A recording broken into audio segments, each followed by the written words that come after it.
what I'm trying to do this time, what I want to do is a little bit about the public image, which is branding. 3 sections really. What we want to talk about is why, what and how, as you can see what's on the screen. First of all, I want to go through why branding matters. We're a worldwide service organisation, as we are, from the very top down to the clubs and with their projects to make sure that everybody is using the same.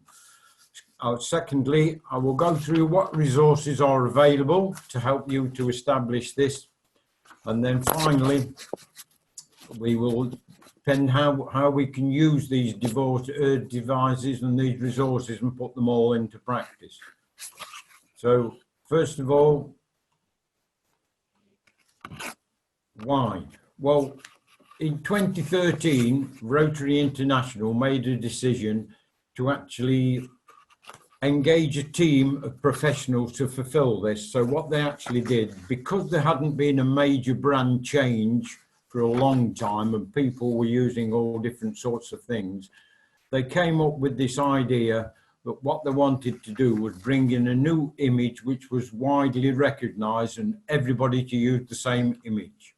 Les, before you go any further, can you mute everyone, please, from yours? We've got people not on mute and we're getting feedback. Right. Can you mute all? We've got quite a few not on mute. Done.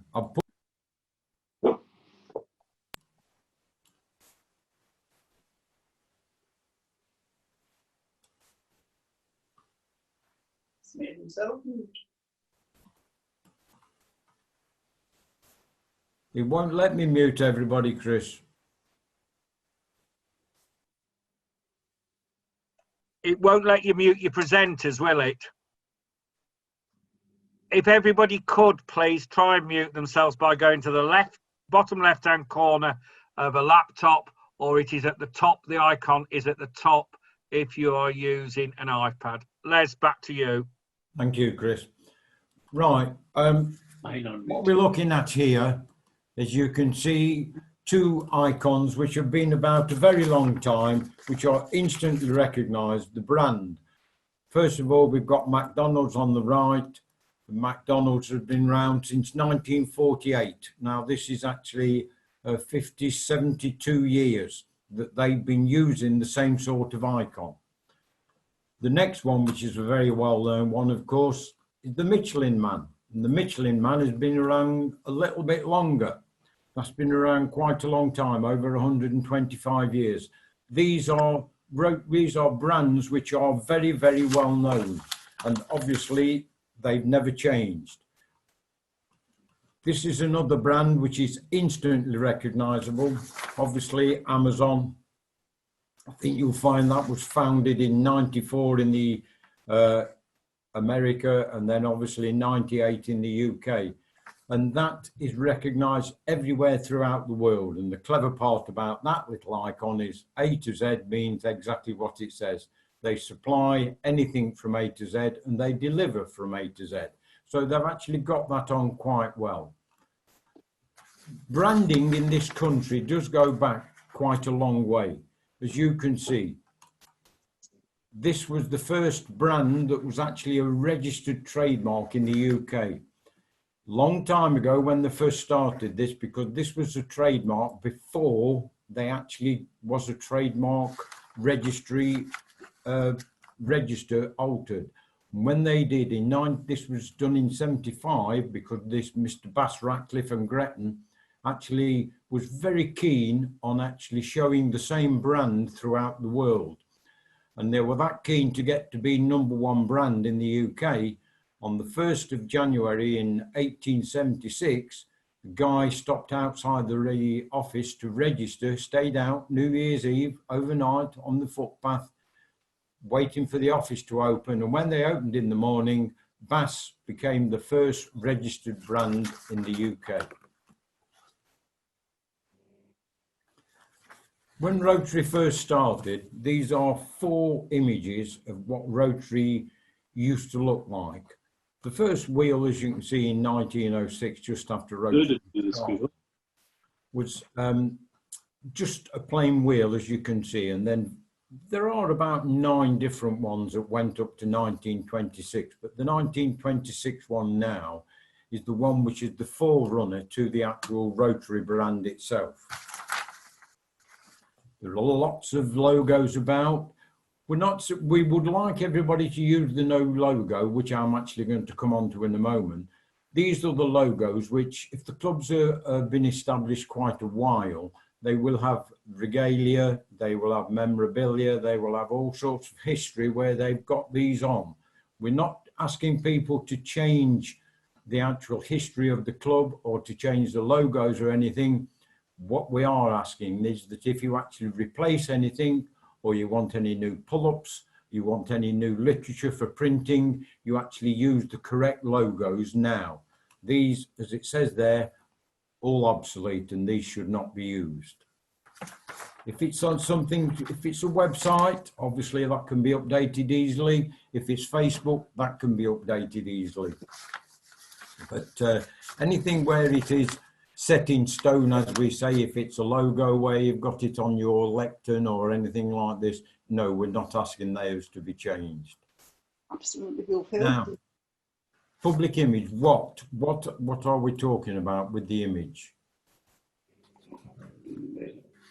This is the public image, which Rotary in 2013, they actually had, as I said, they had the image altered so as we could actually have a brand, which was, the wheel was very well known. And so what they wanted to do was actually put the two together, Rotary and the actual international wheel. That is how it has stood since 2013. Not everybody's heard this. This is what they call the outward facing brand, because as a lot of people actually say, there's 2 brands for Rotary. This is what we like the public to see. Every time we're out in public, they should see just the little Rotary rundle or the badge which now says Rotary on it. But also, as we know, we have another little item, which is the inward brand. This is the theme, which is altered every year. Every new president at the 1st of July comes up with a new brand. Last year, it was Rotary Connects the World. This year, Rotary is opening opportunities. Now, 2 things you can do with this. As you can see, I've got Rotary on the left with Les Aldridge and Ashby de la Zouch Club. You are actually allowed to put on there your club name. District has District 1070 on it. Foundation has Foundation on it. Rotary Great Britain and Ireland has their name on it. So you can actually alter that. But this is usually and normally only used for round the clubs. This is an internal one for internal memos and things like that. It should not really be used in the public domain. We should be using the actual master brand itself. When you're trying to download graphics or graphics that you want to actually use anywhere, this is one that I took off the internet. Yes, I will come later as to what colours or anything you can use.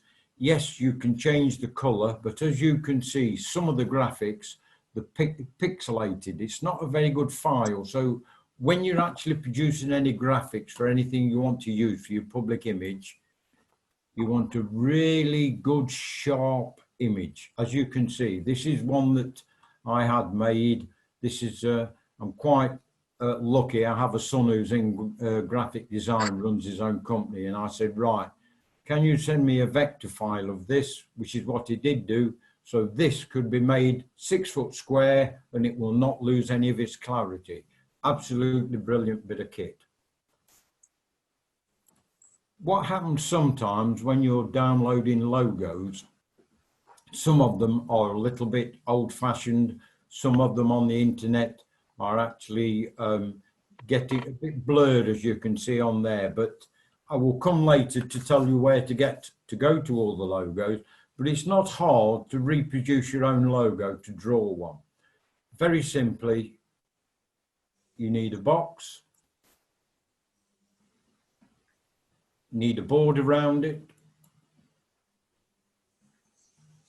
you need a wheel. Obviously the wheel has to be on there, and it needs to be a very good sharp image, as I've said. then you need to actually put your writing on there, put the message on there. Reason being that I'm showing you this because if you actually, as you can see, the one on the left, which was taken off the web, pixelate's useless. But if you blow the other ones up, like this one that I've drawn, you can actually see the clarity of it. That is what we need to do. We need to make sure that we're all using the same logos with the same clarity. Now, there are lots and lots of visual aids. It says here, voice and visual identity guidelines. This is where you will find lots and lots of information. There are 43 pages, I think it is. 43-page document. And in this document, it tells you what you can and what you cannot use of the Rotary logos. Now, the first one is, one of the first pages is, it will show you the Rotary wheel, which is the mark of excellence, the master brand signature, and then obviously simplified. Simplified has just got Rotary International taken out of it, the lettering, for if you're having anything embroidered on a small badge or you're having small badges made, it's just so as you've still got the Rotary Rundle, you've got the Rotary image, which is actually drawn, it isn't a font, that on there, so it's very clear when you reproduce it. What in the same booklet, it shows you exactly what you can and what you can't use, what colours you can use. You've got quite a lot there. You've got black and white, and what that means is the one which is the Rotary, which is black on the white background, that's a very good Rotary emblem to be used if you're getting a piece in a paper, you're consulting the media, if you're getting a write-up for something. I'd like everybody to ask if they could have the Rotary Rundle put on alongside their actual presentation, along their piece in the paper. Because a lot of people see, oh, it's Rotary, but they're not seeing the Rotary Rundle, so we're actually pushing it. If you could get the Rotary Rundle in its true colours, yes, that would be nice, but that's not going to happen all the time because of the people that have got the space. They don't like you to be using all their space up. If you can get the logo in there to begin with, wonderful. This does equate as well to Rotaract and Interact. All these pages are available in this 43-page booklet. As you can see again, they've got the simpler one for the Rotaract and you've got the black and the white. There's quite a lot of information in there. Interact, everything the same. All applies to the same logos, that you have to use their logo. You have to use it in the way that it is, Rotary or Interact on the left and the Rotary Rundle on the right. On the same booklet, it tells you all about the colours that they use. These 4 master colours that's across the top of here are the ones that I use more than any. And a lot of them, the secondary colours, are what we used in last year's logo. And when you want to go to the printers and actually get some information printed, we should be using the actual colour palette, which is the Pantone formulas, and it tells you exactly how that colour is made up. So if somebody actually wants a leaflet printing with the Rotary logo or something like that on, what they can actually do is say, right, I want this produced into this standard, and you'll get every one of them the same as what the information is handed out by Rotary GBI. This is just to show you that this is what you shouldn't be doing. As you can see there, we have the wheel on the left, which is a no-no. You've got the wheel smaller than what Rotary is, which is a no-no also. What we should be using all the time is the actual Rotary Rundle on the right-hand side and Rotary on the left.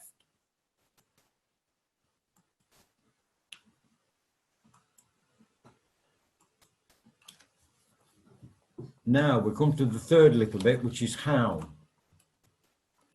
Now, the brand centre I've just been telling you about, the 43-page booklet, very easy, download it, you can print it off if you want to. The The public image team are available. The names, the addresses and everything, the clubs of which they are in is in the booklet. And so you can contact anybody there. If you're not quite sure what you actually want to look at, visit the other sites, other clubs. If they've got a Facebook site, if they've got a web page, just see what they're putting on their page and see what image they're using, see what logos they're using. And if any of you that's in the meeting today have actually got an updated, really bang up-to-date website, send me a link to your website and I will join the website, obviously, and join the Facebook. Obviously, the more people that join, you can then get it reposted.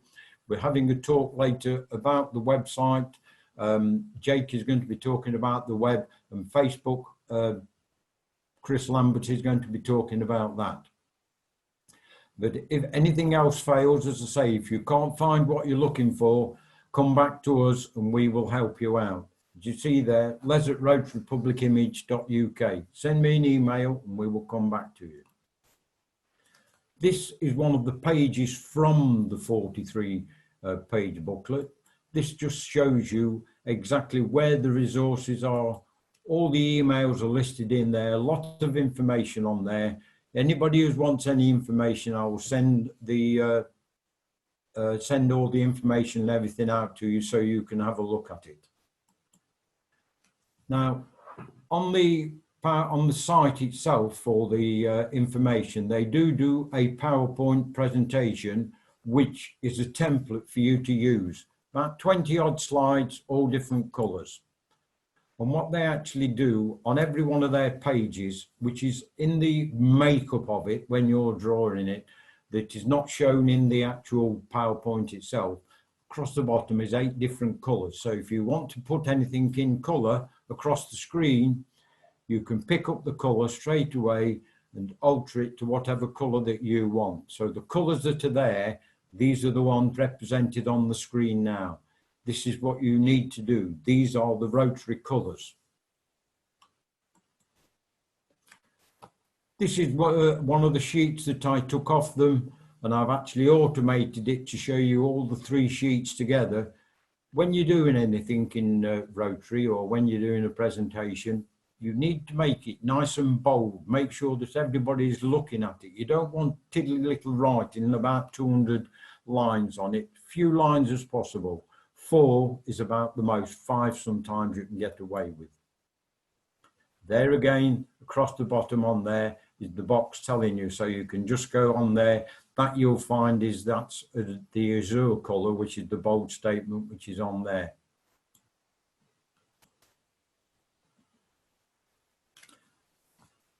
This is available to download. This is the new issue every month. As you can see, it started in July 2019, which was when the actual public image was formed.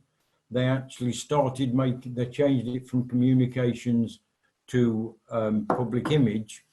And they are, every month they issue a new one. And as you can see, in November 19, there is a Public Image Award for 2020. You've missed it for this year, but what you can do is actually have a look and see what you have to do to try and win that award. There is lots of information in these. Every one is a little bit different. The information that we get on the screen, you can alter to whatever you want. Those are quite good publications. I didn't mean to switch that on then. When you're using the Rotary Rundles, which is what I produced here for the public image, so long as you're using the Rotary wheel and the Rotary wording in the correct manner, you can use it as you want to advertise Rotary. Same with the Rotary Opens Doors, the actual logo for internally. What I do with this internally, it's because I put this on my emails, so that if anybody gets an email, they want to ring me, they can ring me. They've got everything on there, no messing about, just pick up the phone, talk. If you want to talk to me anytime, not a problem at all. Right, that's about me done for the moment. Thank you very much indeed. Chris, have we got any questions? See, there's got 17 up the top of there.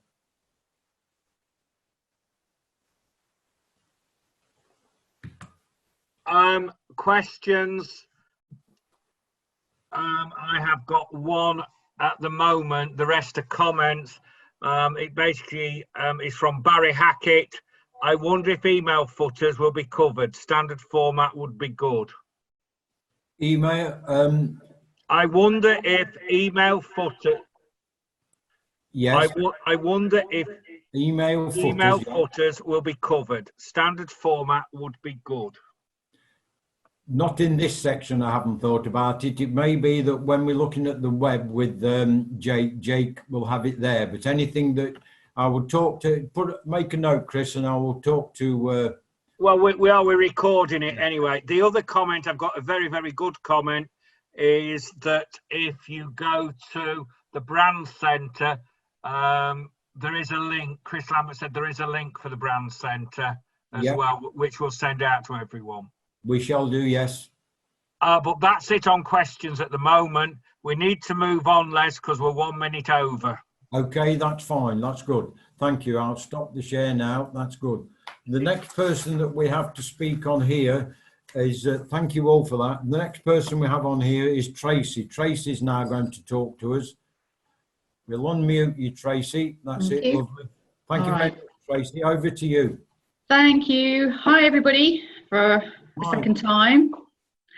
Okay, so when it comes to raising the profile then and visibility of Rotary, I think we probably all agree it's a really great thing to do and it's perhaps long overdue. So I just want to share with you some ideas that maybe you could put into practice in your own clubs. And something that we've done in Melton Mowbray is we've made friends with the local press. So for us, it's the Melton Times. And I'm sure you'll have a local, newspaper for your towns and cities. But whenever we put on an event or whenever we want support with something, I'll write a press release on behalf of the group. We'll take some good photos and then we'll send this off to the Melton Times and they will publish it for us and then they put it online.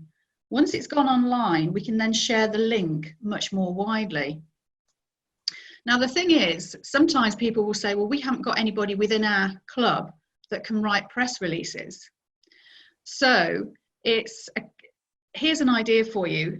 And my line of work is this kind of thing anyway. So I would say to businesses, look, approach your local college, the media teams, the media departments, and ask if there are any students who would like some experience of getting involved with a charity, an organisation, because very often students also want something that they can put onto their CVs because that also helps them. So it's a win-win. Obviously, you're going to take control of the content. In other words, you're going to sign it off. But if you were to brief them to say, look, this is what we want to say, this is how we want to say it, is this the sort of thing you can help us with? Equally, it could be somebody outside of Rotary that you happen to know that would be willing to help write press releases. But it's a really great way of raising profile. In my last session, I actually talked about the 3 things that we need to look at. And one of them was, what do we need to stop doing? And just because we've been doing something for 90 years, it doesn't mean to say we have to carry on doing it for another 90 years. So when it comes to things like, let's take our team meetings, our club meetings. I guess the question we need to ask ourselves is that when we have new people coming in to take a look at what we do, perhaps they're thinking of joining us, could we say hand on heart that our team meetings are really engaging? Are we pushing out the right kind of image? And, sometimes I mentioned earlier, the judges gravel, in team meetings, sometimes we're using this ceremonial mallet. Well, again, it's an old tradition, but we need to look at what new traditions we can introduce. It's also looking at the types of events we put on. Now, in Melton, there's a time when it comes to everybody planting crocuses. Now, that is a really, really great thing to do, but what other events do we put on, or could we put on, to attract younger people into Rotary? Because that's not going to appeal to people in their 20s and 30s. So it's thinking about different events that might attract a broader sweep of people. And again, once we put an event on, that's when we talk about it in the media. Then there's social media, things like Facebook, LinkedIn. I'd say they're the main two, certainly for our group. And again, sometimes people will feed back that actually we haven't got anybody in our club that's really good on social media. What do we do? But again, we could approach local colleges and ask people, could you support us with our social media? And we all know lots of people who are really hot on social media. But I think sometimes we just don't think about asking them, and yet they're so close to us. What else can I say, really? It's just,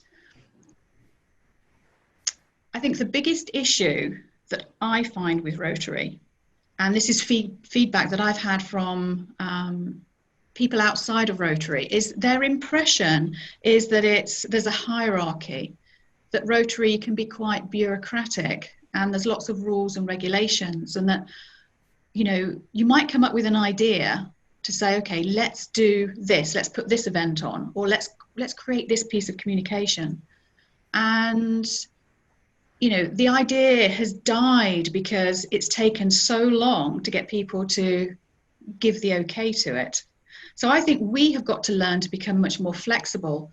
And it's about taking massive action. Sometimes it's a case of saying, okay, well, look, we haven't done this before. We don't know what the outcome is going to be, but let's try it. Let's get out there. Let's put the wheels in motion and let's learn from it. And what you'll find is that actually some things work really well, so we want to do more of it. And some things will work less well, so we think, okay, well, let's not do that anymore.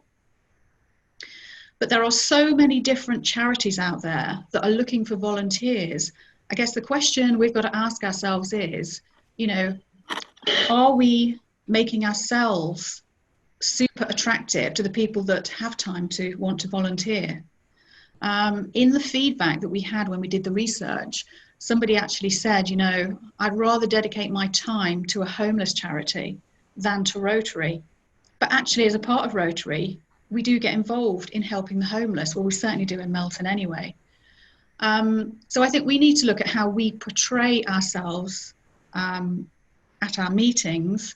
And we also need to think about, if we are putting things out there in the media, we need to we need to also push the younger people in the teams out there to be much more visible.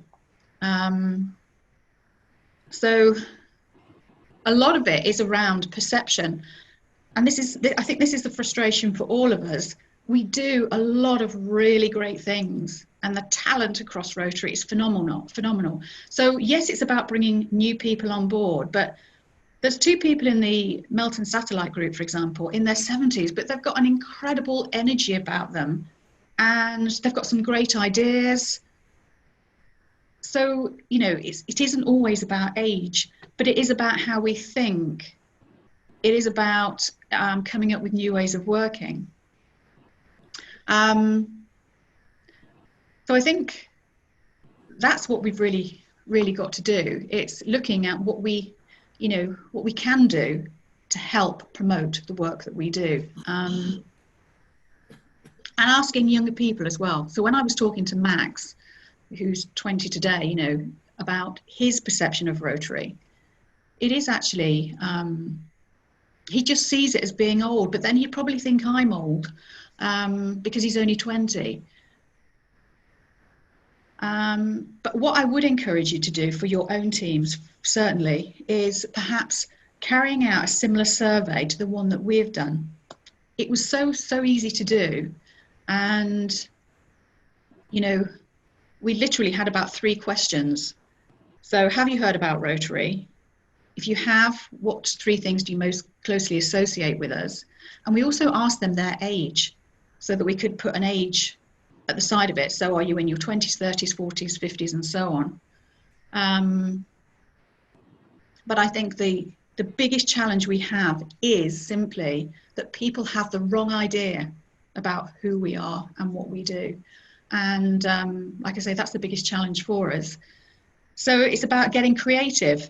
And if we don't have the skill set in-house, it's about looking at the skill set outside of Rotary. And this is what I said before, if people understand what we do, they're the ones that could become some of our greatest advocates, and they will happily help. So because this session really is about you, I'd like to open this up now really for questions so that you've got more time for questions. Does anybody want to kickstart the questions off? Would you like me to tell you, Tracy, what we've had come in? Yeah. Okay. Patrick from Leicester has a comment. The judge's gavel is an American import. It is never found or used in any British court. We've got one from Steph Jones. Could Rotary reach out? Yeah, it is actually used in Melton, the gravel. The At some gavel. of our meetings.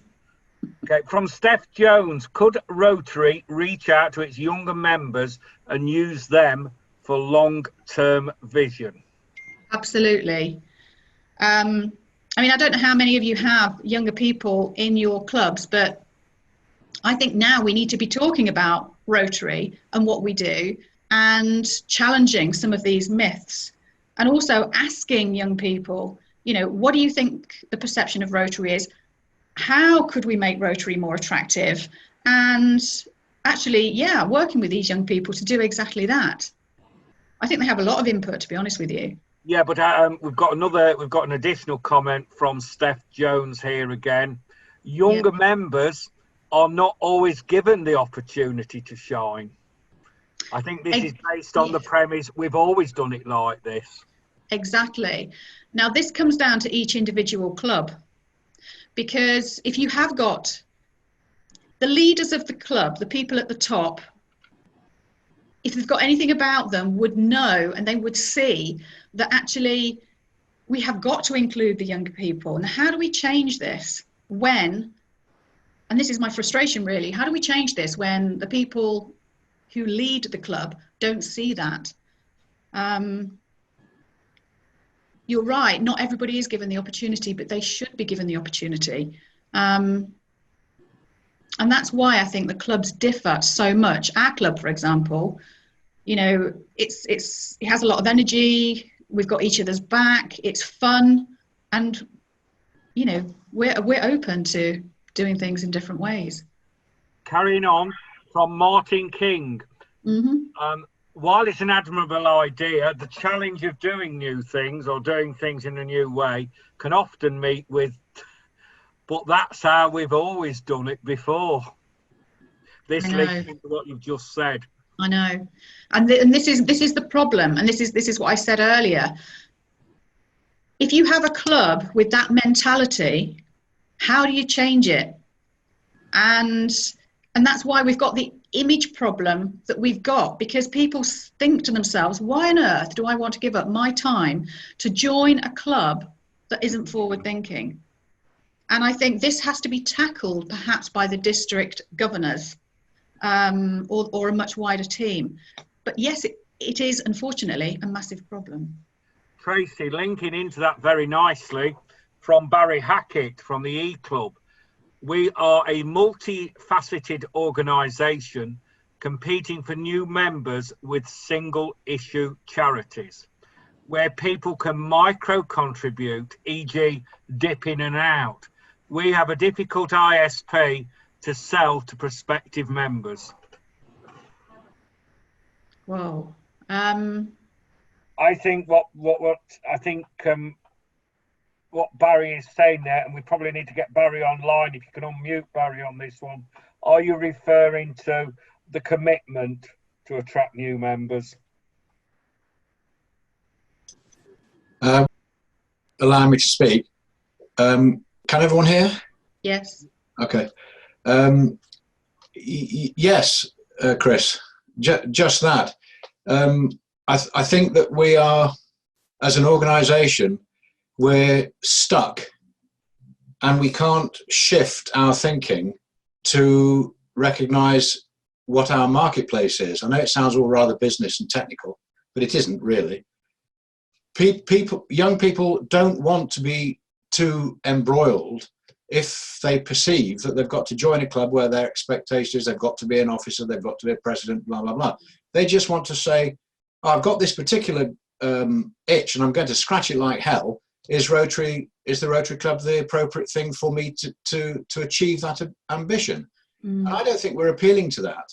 And it doesn't matter, it seems to me, what initiatives there are. Nothing's changing. And here we are years later after lots of membership drives and we've got nowhere. And the reason is we're not listening to the marketplace. No, we're not. We're not listening to the marketplace. We're not appealing to the marketplace. And I think with our own individual clubs, we are so busy doing the doing and doing the same thing each year. There is no time for planning new strategies.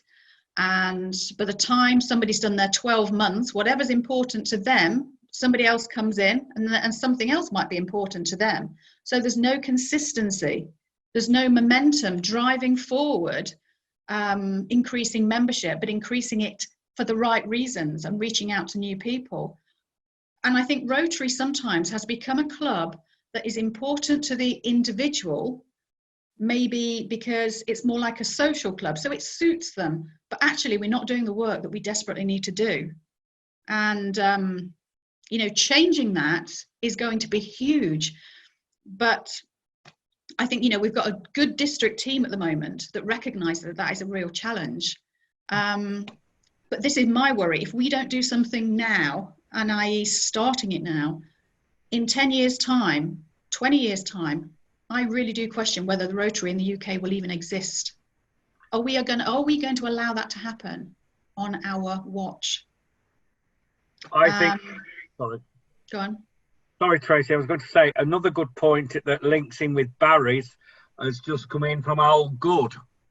And that is the challenge is that many, and he does say not all, are mostly not young and not keen to change fundamentally.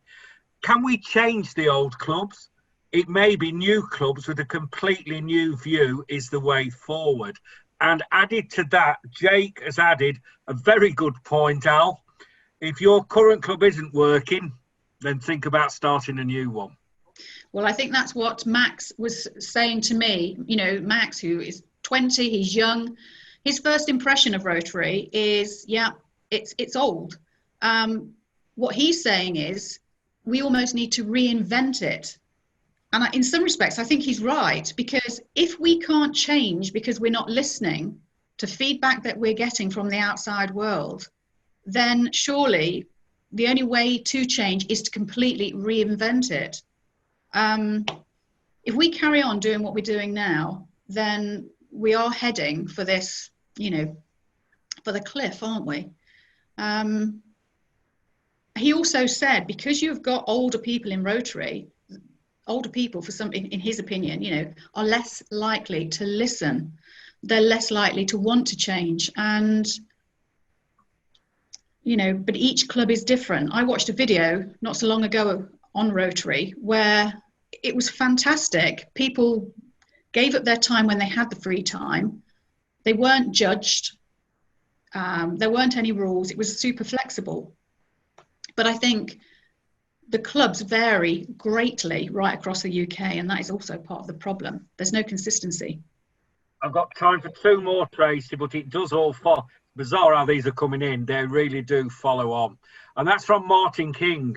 Bearing in mind what Tracy has just said, would it not be prudent to include the planning for change into the president-elect programme? Planning for change. Yes, but now you see yes, it is. And I think, I don't know how you all feel about this, but when we bring in new presidents, when new people come in, do we also need to what's the interview process? How do we choose who comes in to lead the clubs? Do we actually look at, you know, the individual and how they think, how they plan on transforming Rotary? Otherwise, what we're doing is we're rotating each time more of the same, so nothing will change. That's why we've created the One Rotary message, by having one Rotary, one message, and pushing that out there consistently. But you know, it's always about the people, and that is always a challenge. And I think the comment that's coming from Hugh Hall, something very close to my heart as well, and that is that we're very, very good at recruiting new members. Retaining them, well, okay, Al, we're better at recruiting than we are retaining in some cases. And Hugh has said, we need the mentor scheme. Hang on, my screen's just jumped. We need the mentor scheme to be used and ensure that new members are given jobs and responsibilities as soon as possible and encouraged by the mentor.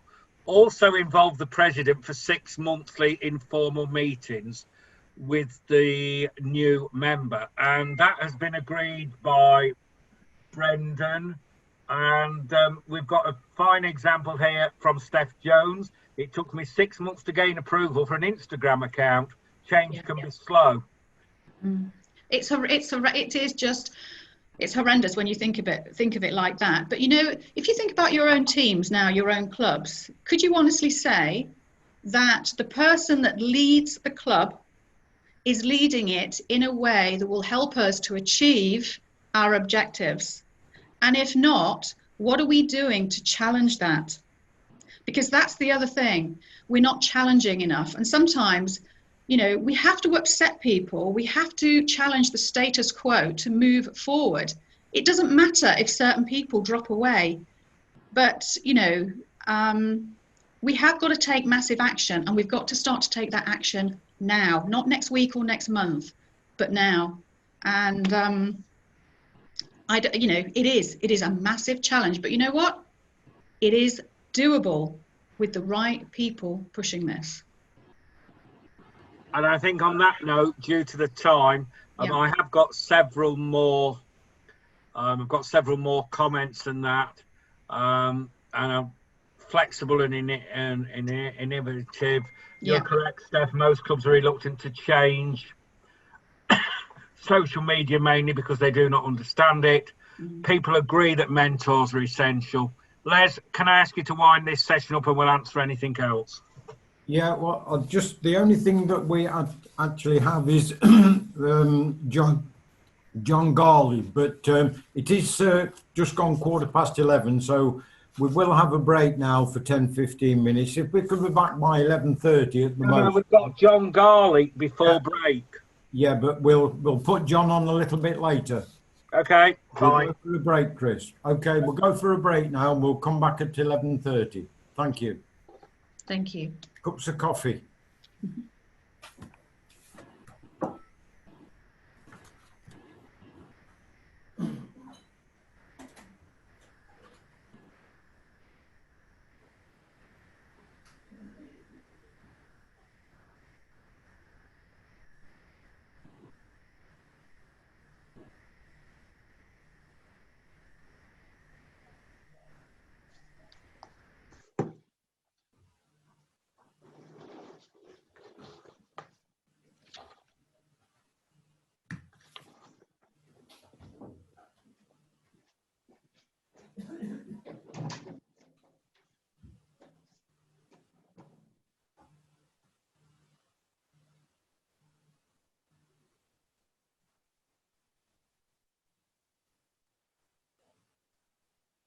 Yeah.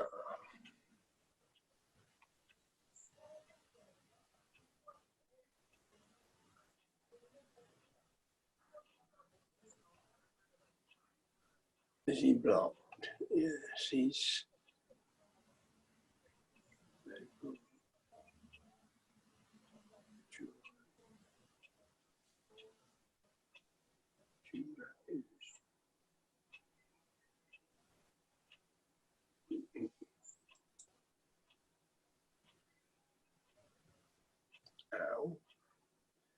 Al's face is fixed. They've all got the doodles on. Pity.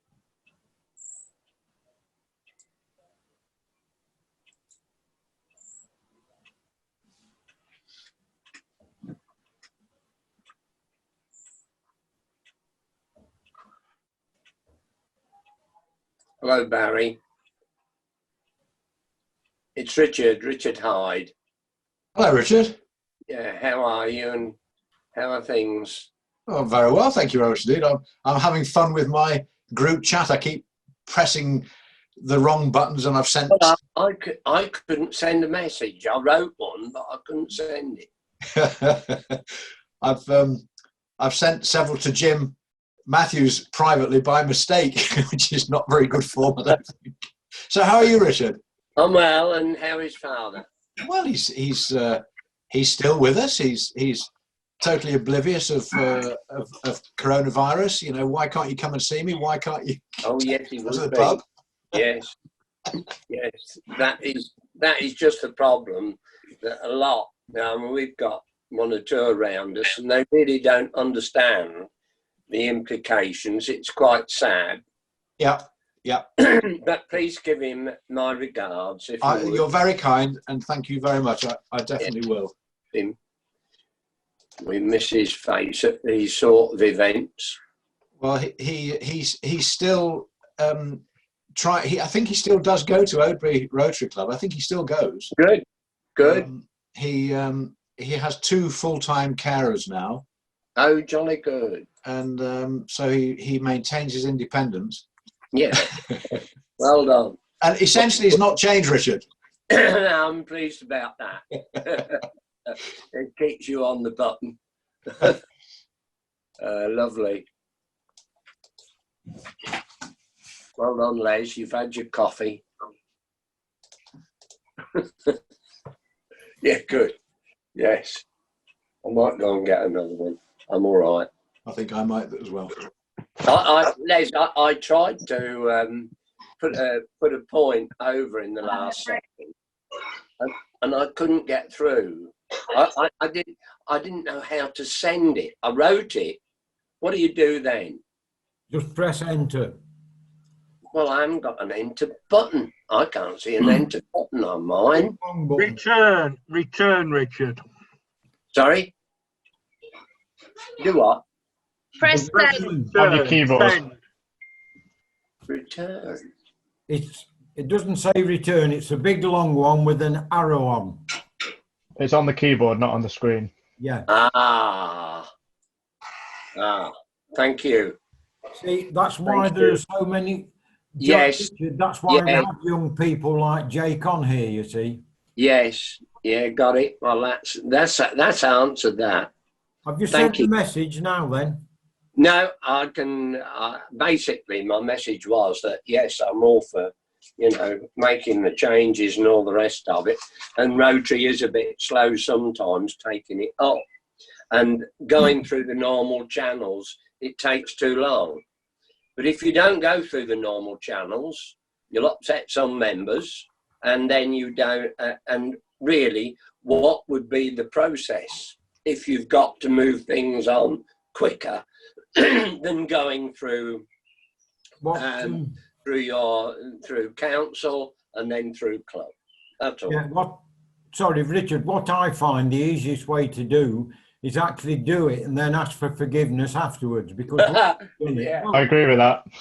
that's the best way. Well, yes, that's right. Yes, and pick up the pieces afterwards, right? Yeah. Les, Yeah. I need to ring you urgently. Oh, okay. Go on silent, thanks. Yeah. Graham Walker, can I say to Les that that's the attitude I take? I had to join another Rotary club, which is slightly old-fashioned, shall we say, and the answer is just to do it and then take the reaction afterwards. And if it works, great, and if it doesn't, then you have to try something else. I agree with you, Graham, except when you're trying to get policy changes and you cannot force those through. And when you have a certain level of Rotarian who deliberately blocks progress for their own selfish aims, then you have a real problem. And that is, and it's a nasty thing to say if you like, that's where we are today. I agree with you. It's blocking progress entirely, which is such a shame because it's selfish. Anyway.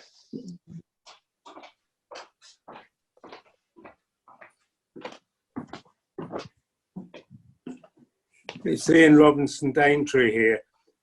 Do you not think this situation we're in now, where we've got Zoom in place of meetings, is probably a good opportunity to change a lot of things, like the weekly meeting? Could not a couple of them be Zoom meetings rather than all the time having to get together for a meal and whatever?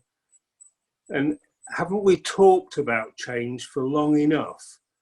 Isn't it time, you know, things like the district assembly changed from its format and became much more upbeat than sort of just plodding through speeches somehow? I don't know, I haven't got enough to say how to do it, but we've talked and talked and talked about change, I feel, with no action. Could I add to that I have a club which meets either in a dinner time or in an evening, and I was amazed that they've taken to Zoom. We get more people at Zoom meetings than we do at an ordinary meeting. And, Likewise. Are having more fun, in actual fact. Likewise. I would agree with our club doing that, but my father's a member of a Rotary club in Newtown in Mid Wales, and they cannot get on a Zoom meeting for love nor money.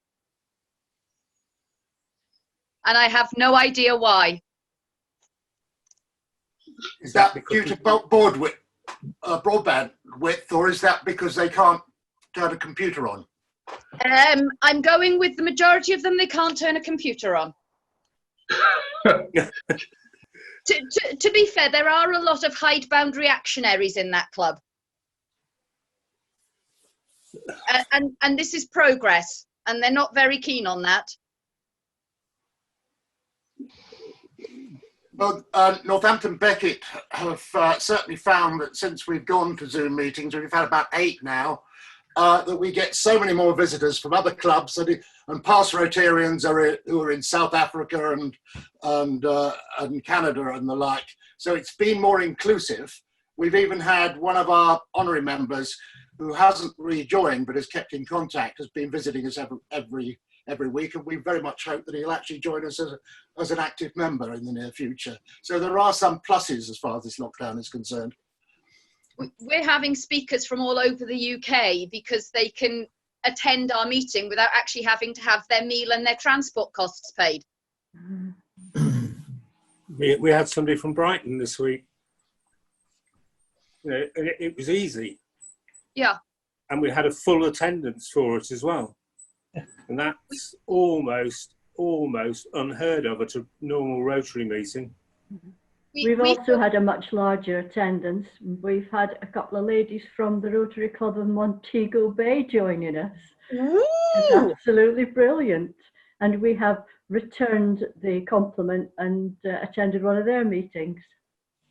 Well, if ever my father's club gets online with Zoom, I will attend one of their meetings.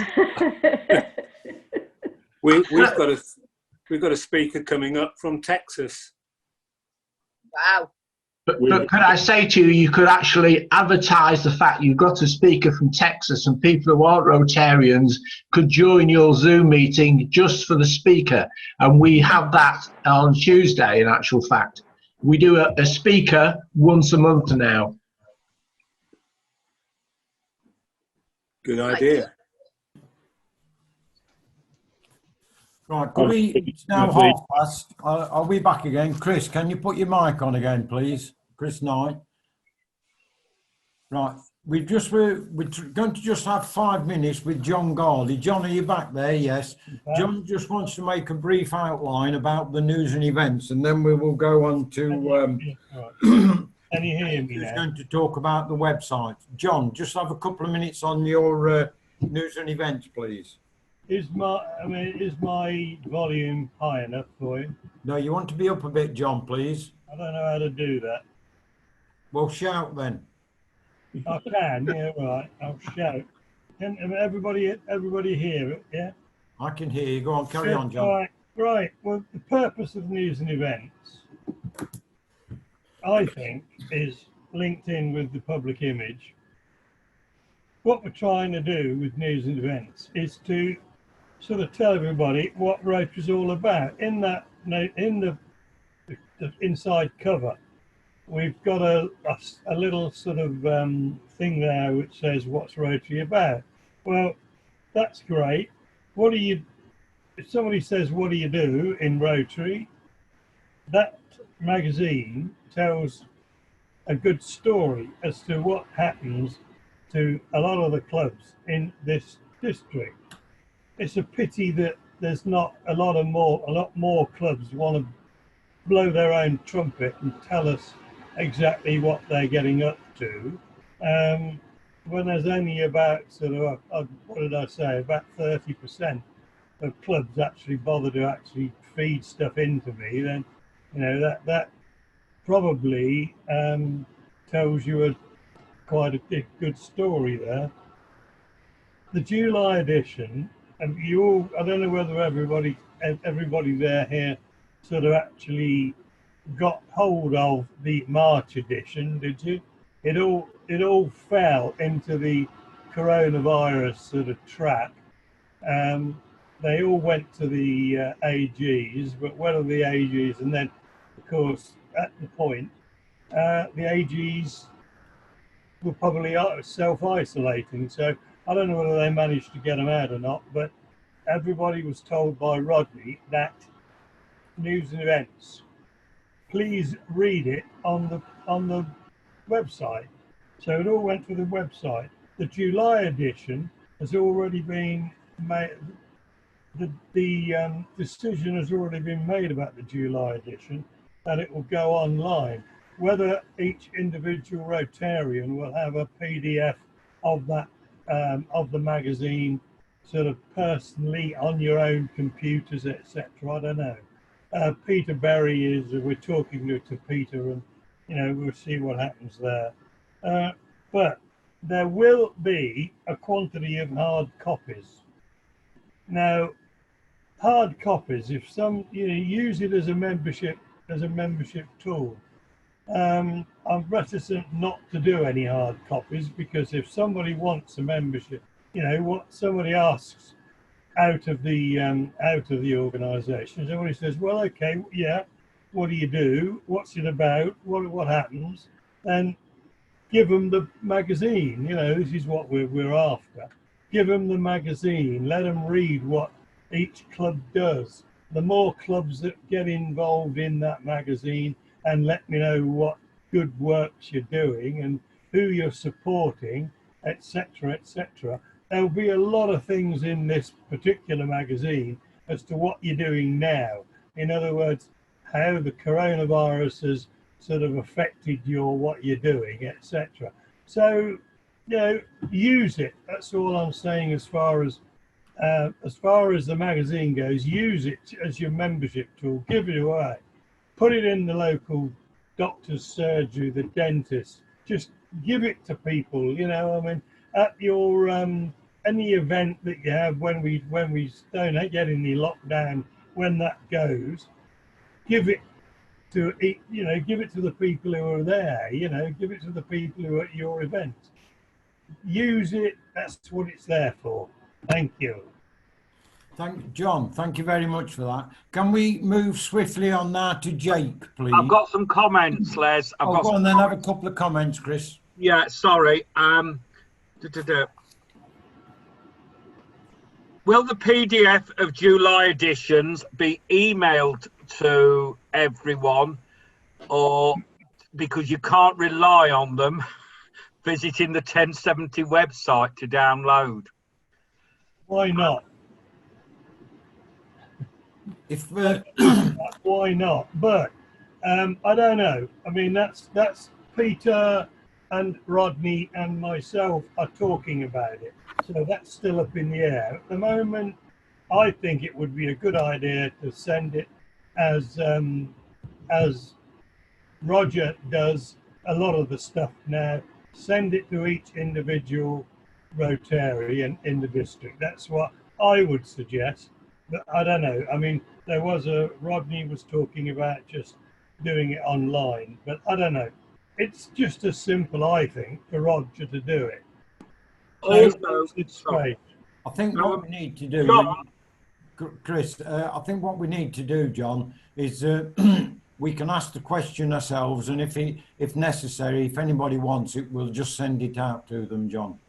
Yeah, exactly. There's a lot easier way of doing that. If one responsible person in the club downloads it onto their machine as a PDF, i.e. the secretary, and then send it round all the members. Quite right. Yeah, it's as simple as that. We're looking for problems here. Okay, that's fine. Well done. Quite right, Chris. Wouldn't argue with that one. Can we move on then, please, to Jake? Jake, would you like to come in, please? Yep, sure. Let me just bring that up.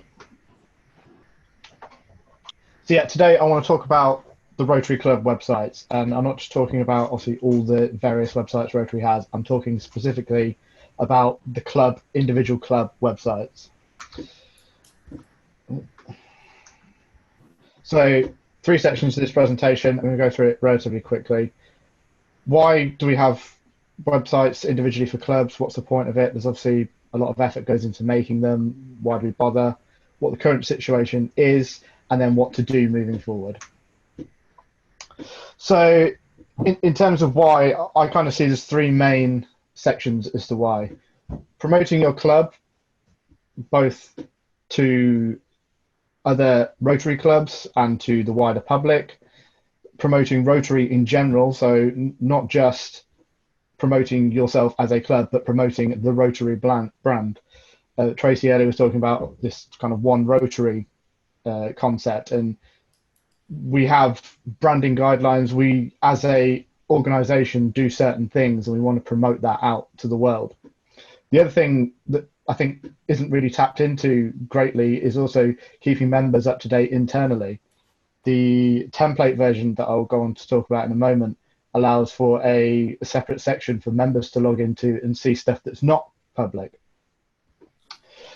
In terms of promoting your club, obviously a lot of what we promote is the events that we do, but that also includes things like who's the current president, who's the contact information, what generally do we do, who do we support, things like that that you don't necessarily get on a Facebook feed that's being constantly updated.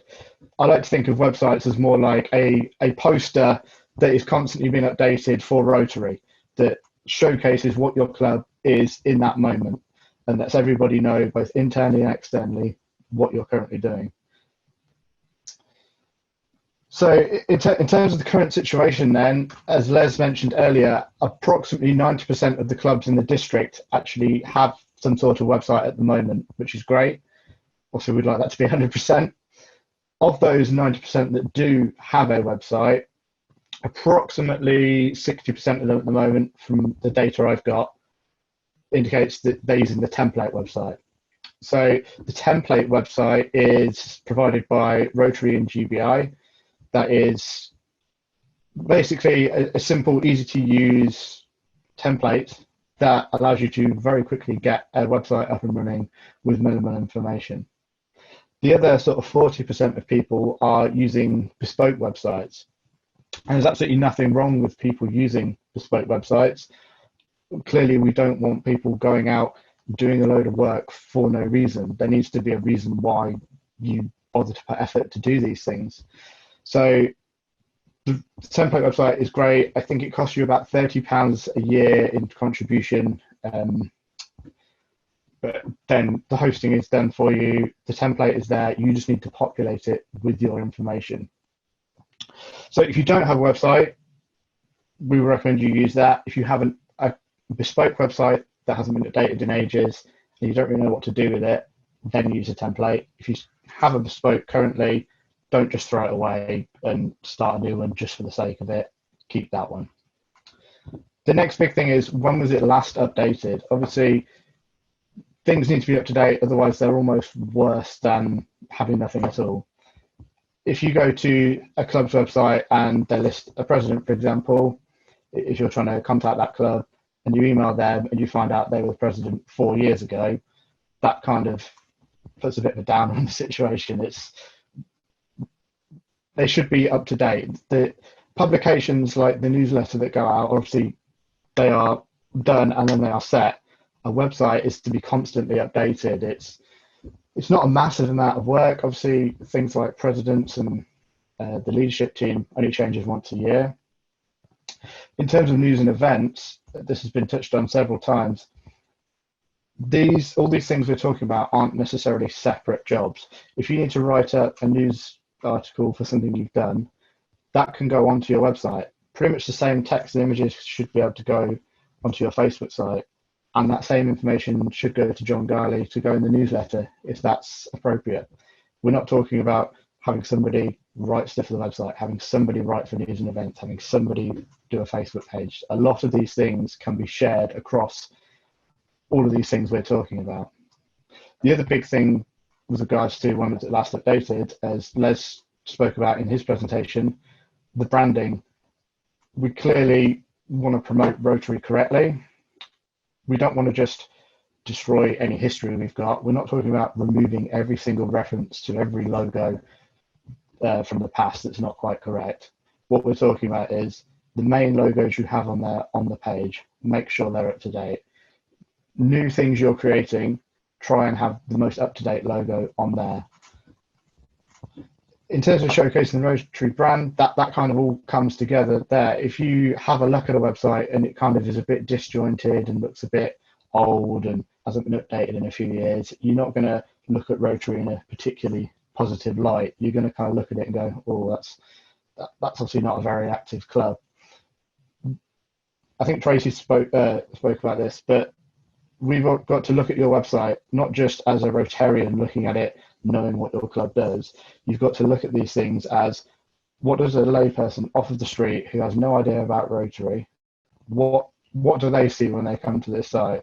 Is it easy to use? Is it clear what Rotary is? Is it just a load of information disjointed, splashed across the screen that no one really can comprehend? It just looks too much information. So that's kind of where we are right now. So what can we do moving forward? I borrowed Born St. Peter's nice website here. This is an example of that template website. This is nice and easy, nice big bold image. There's a clear menu in the left. You can scroll down this page to see the most recent bits of information and content that's highlighted on that front page.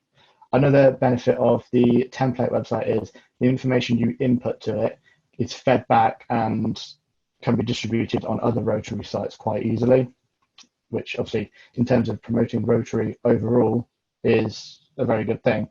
In terms of consistency, the template website is preferred, but as I said, I'm not advocating for anyone who's got any bespoke website. If it's working, don't go and rip it down for no good reason to implement this.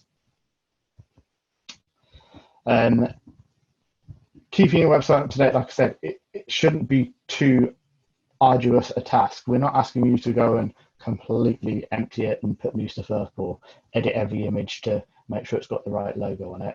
Clearly everybody has history, but if you go onto a website that is old, you're not going to engage with it. Certainly younger people have a much keener sense of smell, if you like, for web content. They are going to look at things and judge it in a completely different way to somebody who's maybe in their 60s or 70s. So we need to be conscious of that.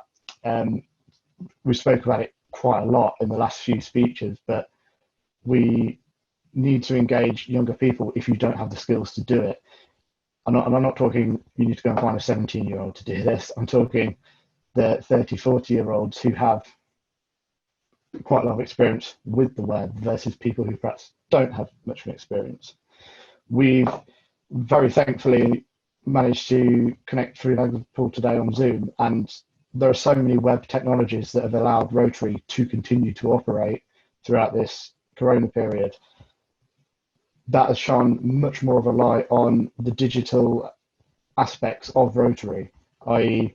before you might speak to somebody and go and visit a club, now you're going on a Zoom meeting or you're having to look at their website, things like that. That's happening a lot more.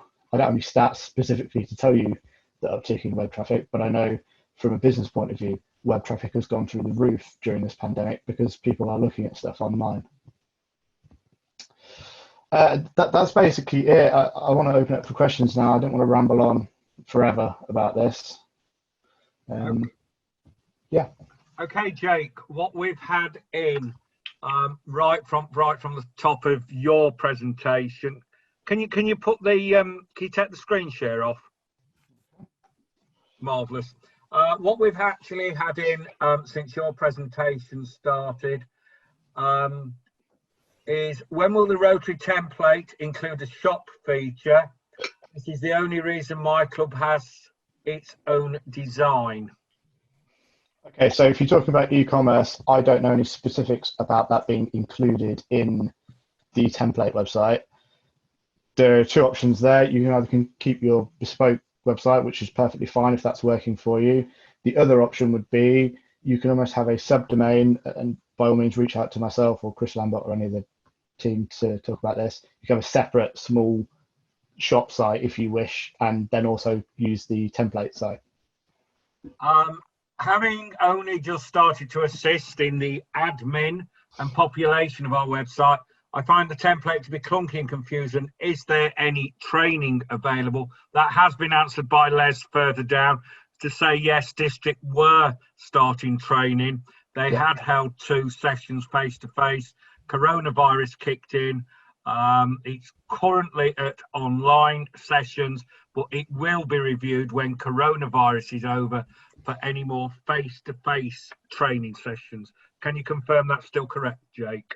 Yeah, I believe so. I'm sure there is some physical documentation somewhere that's been produced for the template, but like I said, yes, there is. They're looking at doing more online training. Yeah. Okay, I want to go to one of the slides you've put up. This is from Jim Matthews. The slide that you put up regarding Bourne St Peter's, was that their own photo or was that a library photo? And can you change it to make it the club's own photo? In terms of whether that's their photo, I can't answer that. Only they can answer that. No, I don't think I'm guessing it's a stock photo. Yes, the templates are completely customizable. Some sites don't have an image at the top. They've got information at the top. You can choose what is actually on that front page, yes. Okay, we've answered that. Now down to, do the district use this template? Off the top of my head, I don't know. I'm suspecting not, because the district one I think is slightly more complex. Jake, sorry, can I jump in on that one, because I do know the answer. The Rotary1070.org is on WordPress. It's staying on WordPress just due to the historic information on there. It's a lot of work. I mean, we're talking weeks of work to transplant it from one system into a whole new system. Okay, thank you for that. Somebody said they find the district website very difficult to navigate. That has come from Ian. Okay. Yeah, I mean, I think websites are constantly evolving things. We need to make sure we're highlighting stuff that people want to get to on front pages and in particular places. So yeah, I think that's an ongoing review process to make sure they're easy to use. Okay, Martin King, is the training adaptable? This is the training for the website, adaptable to Zoom. And Chris Lambert's already responded. In some ways, yes. When we did it in person, we asked people to bring a laptop so they could follow along on a test version as we went through the Power Plus. So I think the answer is, as Chris has put, not 100% adaptable, but it can be done that way. Yeah. I'd just like to make the point as well, obviously, if anyone's got any issues, reach out to us, reach out to the team, and we'll find a way to help you, even if that's one-on-one. Patrick Boylan's commented, RIBI's first 40 pages of prescriptive design and image rules put out about 8 years ago put a lot of people off. The new 2020 version presented by Les looks no better. Clubs don't want to feel ordered about or threatened by RIBI or RI.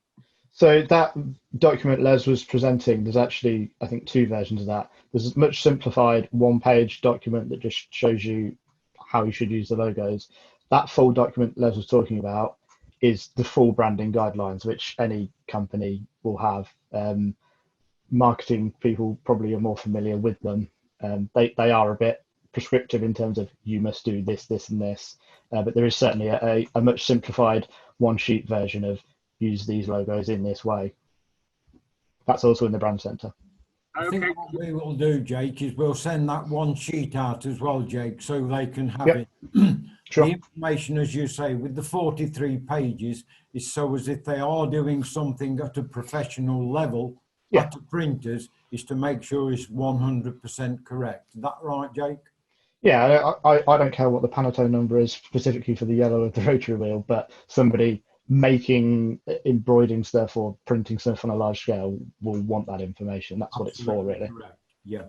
Right. Can we? That's it, Les. That's it, is it? Right. That's beautiful. Back on time. Thank you very much, Jake. Now Thank we you. need to continue with Chris. Chris is now going to talk about the social media document which we're producing in draft form and also Facebook. Chris, over to you, please. Hey, let me just get the screen share up.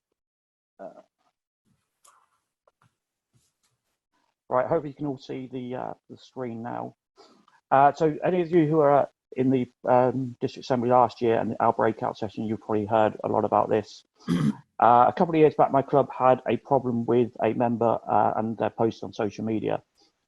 Rotary as a whole doesn't have any policy for social media. That any organisation at all should have some form of policy on social media usage. Rotary doesn't. So we took it on ourselves a year or 2 back to actually produce a guideline. I can only stress it is a guideline at the moment for what to do. So when I've done this before, it has kind of gone on for a good half an hour. So we'll try and be very, very quick on this. So what is the document about? This is the index, and I've just quickly highlighted it here. So there's an introduction and an explanation why the policy exists. Things like what do we mean by social media? Obviously covers a range of social media: Facebook, Instagram, Twitter, and the list can go on and on. You've got LinkedIn in there as well. So it's a document that we've had to adapt to be a fit-all for what there is currently, but it will change, I would imagine, over time. Obviously, general guidelines, use of personal social media accounts. You have to remember that Facebook, as with all social media, is an open forum. You can restrict who can see what, but it is an open forum. And in the business world, people have been sacked and had job offers removed because of social media posts. So there is a lot of things to think about when you're using social media on a personal level, because you are representing a brand. So try and be as nice, and as the hashtag was going around a little while ago, be kind to people. Obviously, policy enforcement. What happens if someone does break the rules? There's a few options. When we looked at it for Kettering Tresham, we had 3 options, which was ask the member to leave the club, ask the member for an apology, or to do nothing. We actually ended up going down the route of asking for an apology. Sorry, someone's now decided to phone my mobile. And also the consequences, just break down what will happen. We have passed the document over to the district exec, and I think Les gave me an update just a few days ago, so the presentation hasn't quite been updated. It's been recommended as a guideline. It will be available on the Rotary1070.org website, along with a short video. I will just play a couple of seconds of this. But it's just to give people an idea of what's in the document. So if I just skip into it a little.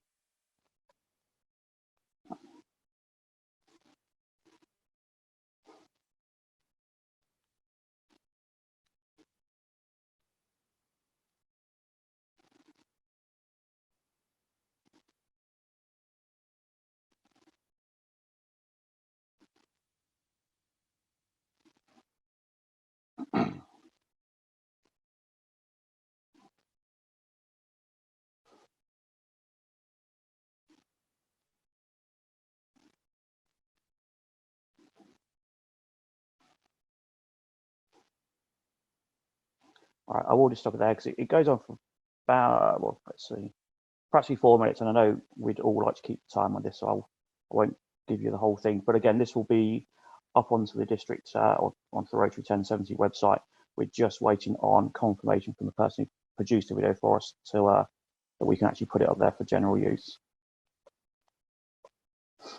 I believe, Les, you sent the document out to everyone ahead of this just to give people a chance to look at it and then come back with any questions.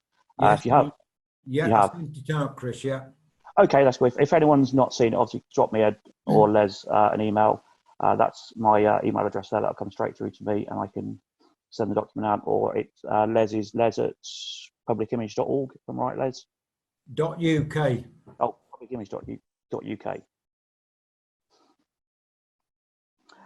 So just moving on from that documentation, we said we'd quickly touch on Facebook. So it's not all doom and gloom when it comes to social media, and this is predominantly around Facebook, but in some respects it can convert across to things like LinkedIn.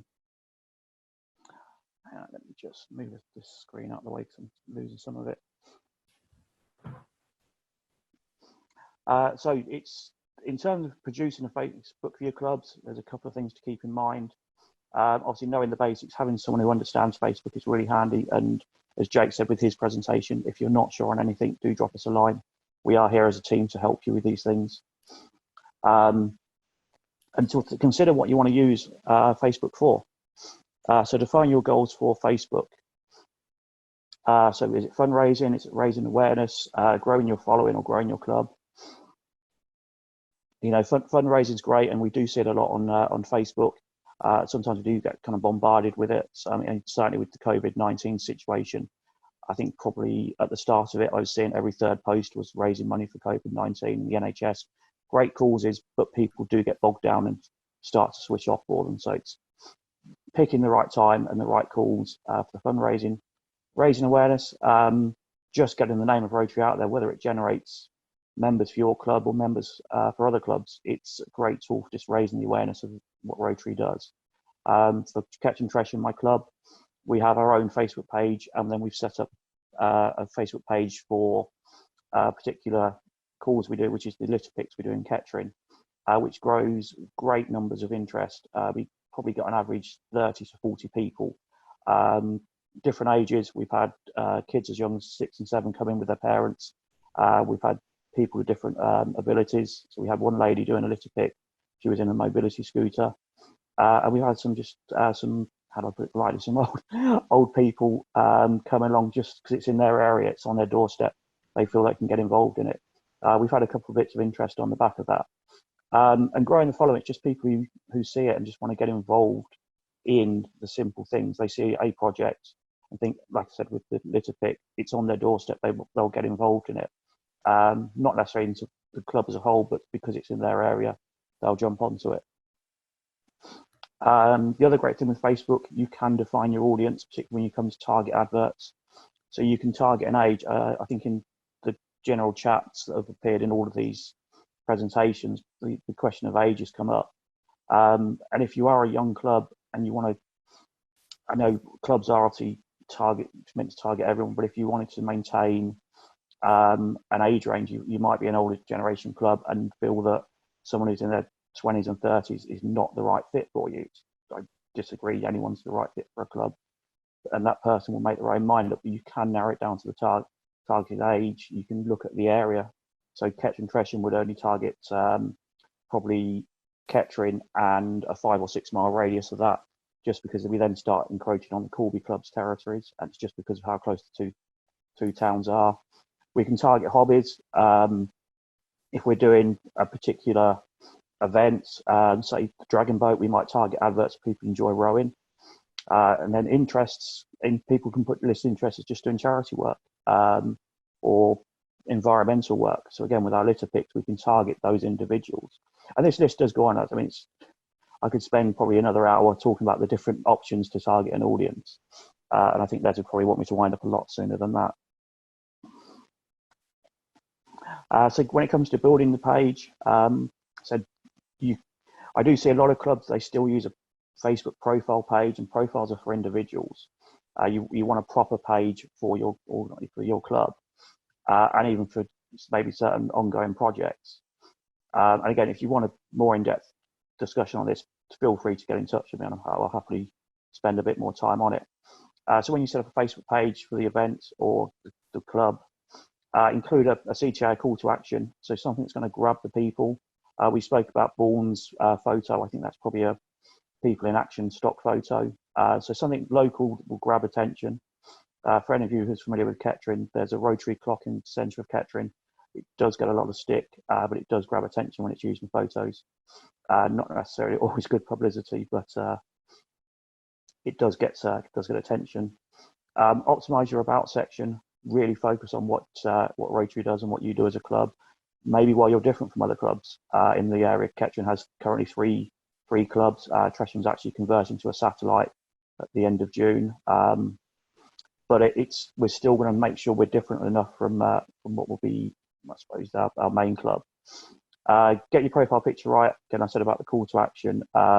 You'll also get a small picture in the top left corner. We've just had the Rotary Rondel, and I think Rotary's, Les, you probably want to cover your ears at this part. I think Rotary's actually below the Rondel rather than to the left of it. And it's just because of the size and what Facebook gives you. Make the most of various tabs. There are different options down the side. And again, it's probably something easier to go into in a more, in a longer environment. And more importantly, create amazing content. I'm sure John Gardy will agree on this one. Nobody wants to be bored with check presentation photos. People would absolutely love to see people in action, which is a great thing Rotary did. Photos of our litter picks, and in fact, even I did a quick photo of myself sat on the sofa watching the plenary session on TV, and I've had a load of likes on that on our Facebook page. Just put a little message saying sad day because we're not seeing people face to face, but we are engaging still 600 people all zooming into the plenary session. So it is really good. And we'll go over to any questions. Thank you for listening.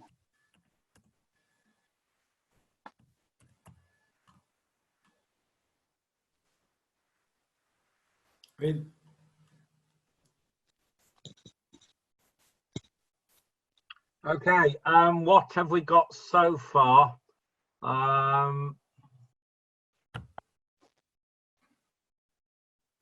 South Leicestershire Litter Wombles, it's 15 months old. They've got 1,000+ Facebook members, huge number of kilos of litter picked, thousands of cans donated for helipads, and they're just saying how effective it is using that. That's from Jim Matthews. Just quickly on that, if you are running up your club as a profile, your number of Facebook friends is limited, where with a page you've got, I don't believe there is a restriction. So 1,000+ is fantastic, and you wouldn't get that on a profile.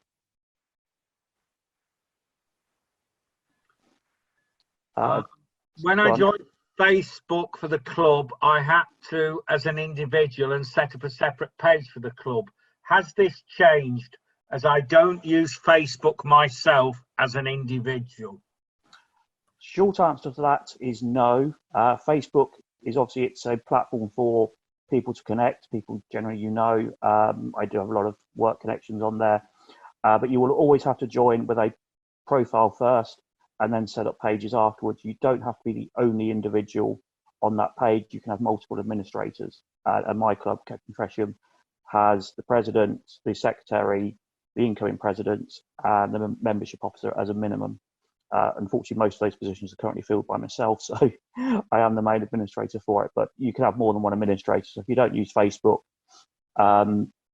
you can have other people running it, but you would have to log in as them as opposed to yourself.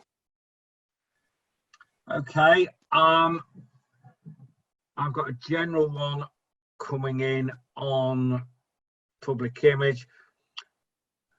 Right. I've got one from Patrick Boylan from Leicester again. Remember that the current 1926 rotary wheel has been seen billions of times around the world. Is our district's design, times around the world is our district's design. An engineer in the Loughborough Club proposed the addition of the small key in the middle of the disc to engage a gear instead of just spinning round aimlessly. as in the original RI design. I think that's just a general comment on the logo. Yeah. Yeah. There was a comment from Hillary. Is this document going to be updated to include Zoom and similar platforms?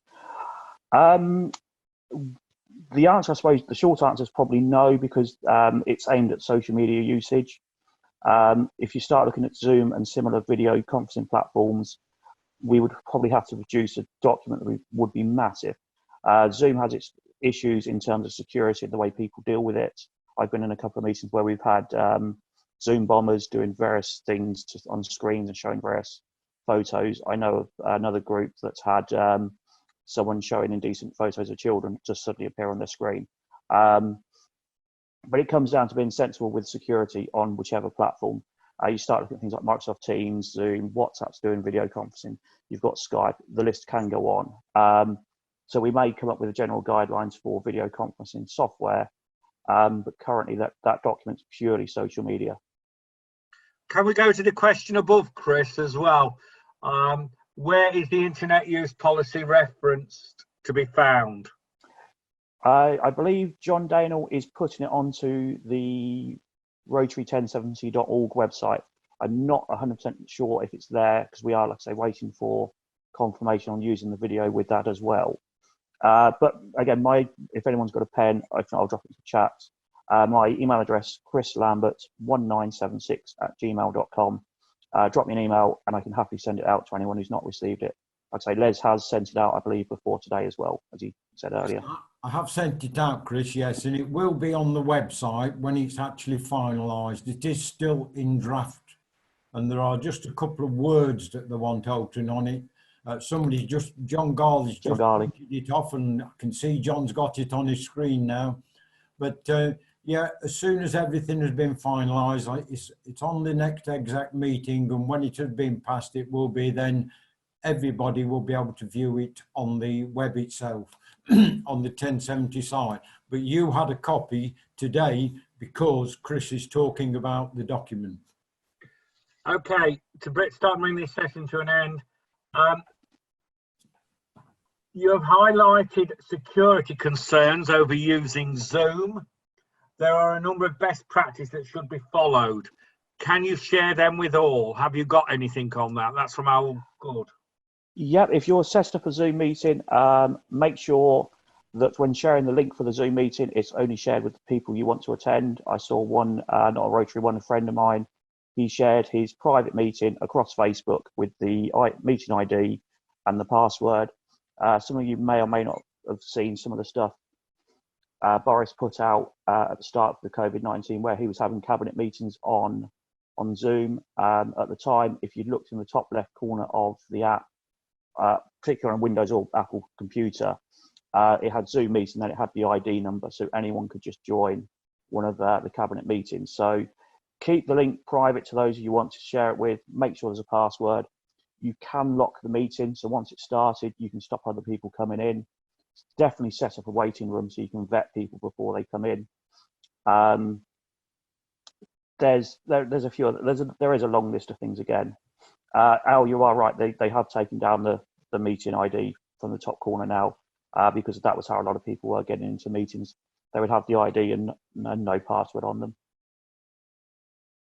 Les, that brings us to the end of the questions for Chris, but we've got one general question before you close the session, and that is about the Rotary logo that appears on clothing, etc.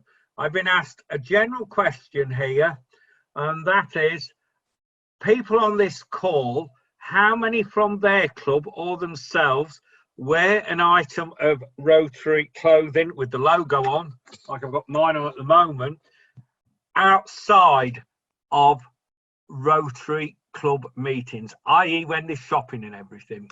How many people wear the Rotary logo on clothing when they are outside of a Rotary meeting? I do.